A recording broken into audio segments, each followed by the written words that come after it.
Assalamualaikum warahmatullahi wabarakatuh. Kami dari kelompok 2 akan menjelaskan tentang kelembagaan pertanian, apa itu peran, juga sasaran dari kelembagaan pertanian. Pertama, perkenalkan, nama saya Obenu Sujarto dengan NIM D1A0213. Saya Natasha dengan NIM D1A 021127. Saya Joya Cimpanjaitan dengan NIM D1A 021113. Penyuluhan pertanian. Penyuluhan pertanian adalah upaya untuk meningkatkan kualitas dan kuantitas produksi pertanian melalui pemberian informasi, edukasi, dan pelatihan kepada petani. Kelembagaan penyuluhan pertanian di tingkat kabupaten dan provinsi memiliki peran penting dalam memfasilitasi kegiatan penyuluhan. Kelembagaan penyuluhan pertanian merujuk pada struktur organisasi dan intensitas bertanggung jawab dalam menyediakan layanan penyuluhan kepada petani dan pelaku usaha pertanian. Kelembagaan ini bertujuan untuk meningkatkan pengetahuan, keterampilan, dan pemahaman petani mengenai taktik pertanian yang efektif, teknologi terbaru, manajemen risiko, keberlanjutan, dan aspek-aspek lain berkaitan dengan produksi pertanian.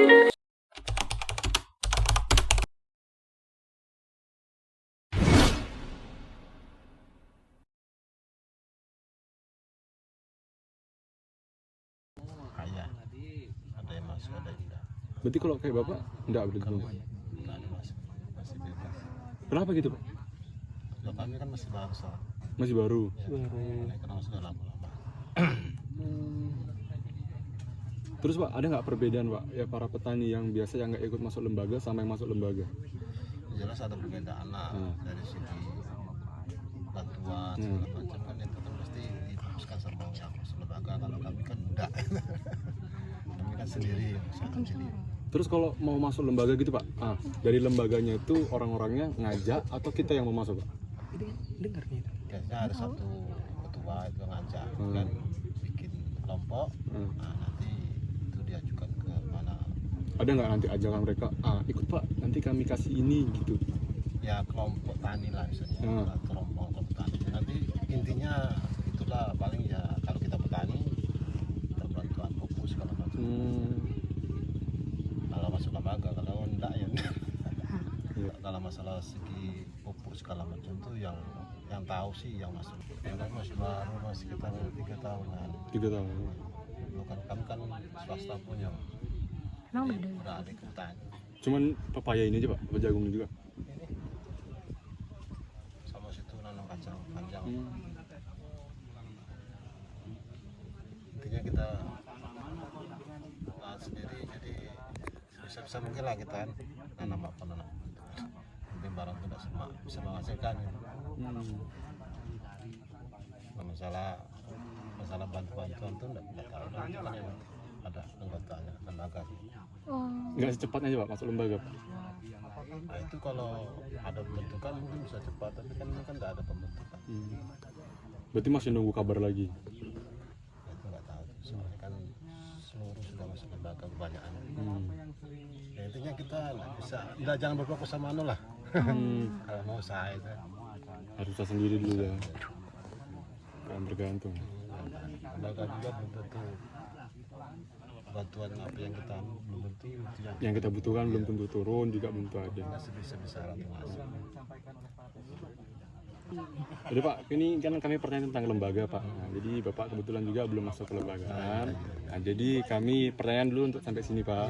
Nah, nanti kita tanya lagi yang lembaga. Tidak apa-apa. Oke.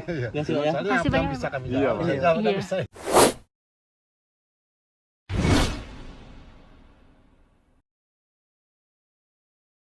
Di sini sudah ada narasumber kami dengan Bapak Prata, yang selaku penyuluh pertanian juga PPL di desa ini.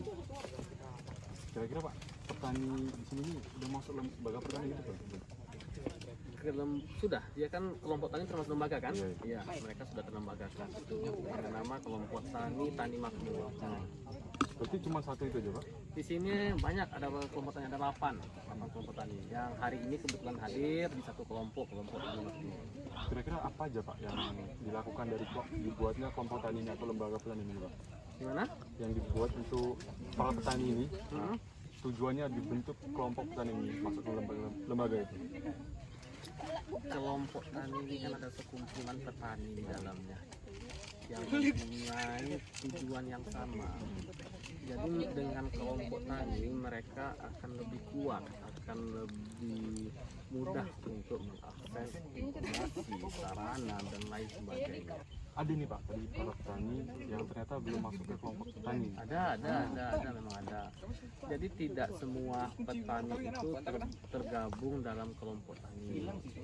Karena ada sebagian memang mereka belum mau masuk kelompok, ataupun yang ada yang petani mandiri seperti itu. Kira-kira apa Pak keuntungan masuk kelompok tani sama yang mereka masih mandiri ini kayak masih mau bertahan, nggak mau masuk kelompok tani gitu Pak? Kalau untuk fungsi kelompok tani banyak. Mereka itu kelompok tani itu sebagai wadah belajar, sebagai wadah usaha. Jadi mereka dengan berkelompok itu mereka lebih gampang, misalkan untuk mengakses sarana, misalkan untuk mengajukan bantuan traktor. Syarat untuk mengajukan traktor itu sarana kadang berkelompok. Kalau tidak berkelompok tidak dilayani. Itu salah satu tujuannya. Belum lagi lain dan sebagainya banyak kok. Misalkan mereka bergotong royong dalam kelompok. Jadi memang kelompok tani itu ibaratnya sapu lidi lah. Kalau cuma satu lidi itu gampang kan. Kalau mereka lagi bersatu itu yang ibaratnya menjadi Itu untuk yang buat para petani yang tidak masuk lembaga itu Pak, itu tidak disarankan atau gimana Pak? kita sarankan untuk gabung. Ayo gabung kelompok tani, gabung.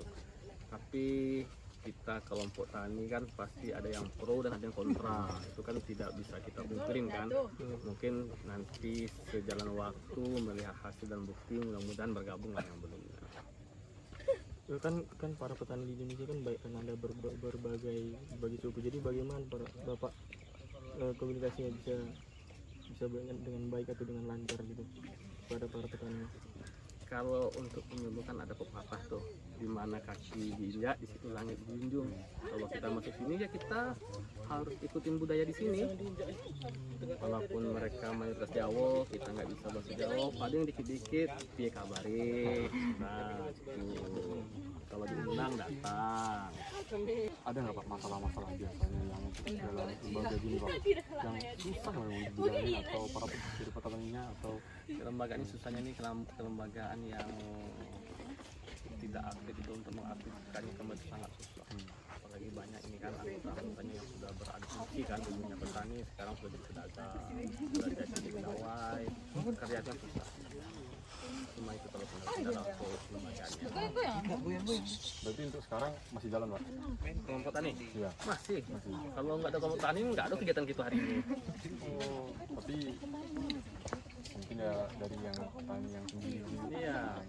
Ini kegiatan kita bisa berjalan lancar nih karena memang dukungan dari kelompok tani, termasuk Pak Ketua sama Pak Bendahara di petani, mereka yang memimpin kita bisa berjalan acara hari ini. Sejauh ini Pak, para petani sudah ada nggak memberikan inovasi kepada para petani? Pasti itu pasti ada. Setiap teknologi itu kan tidak harus alat-alat yang canggih kan. Cara pun teknologi, cara buku itu teknologi semuanya, tidak mesti alat-alat kan. Karena kita sekarang berpikir kalau teknologi itu adalah alat canggih, drone, ini semua canggih kan, tidak. Tapi para petani itu dapat menerima ya Pak? Nah, mampu. Jadi cara kerjasama lembaga sama pemerintah itu gimana Pak untuk penyuluhan training? Jadi pemerintah itu kan sebagai apa ya? Sebagai pelayan lah ya, sebagai pelayan masyarakat di sini bisa petani.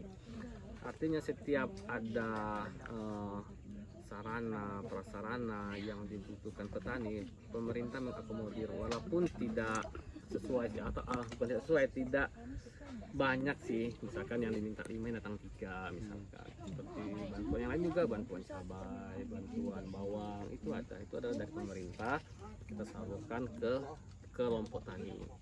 Dan ini ya, setiap bantuan itu yang berhak menerimanya kelompok tani, yang perlu dicatat, bukan petani yang tidak tergabung dalam kelompok itu tidak bisa. Cuman segitu aja Pak yang dapat kami tanyakan. Nah, terima kasih buat Bapak yang sudah memberikan kami jawaban. Ya kami minta maaf Pak kalau ada kesalahan kata yang kurang berkenan. Ya, kami bisa jawab. Terima kasih Pak.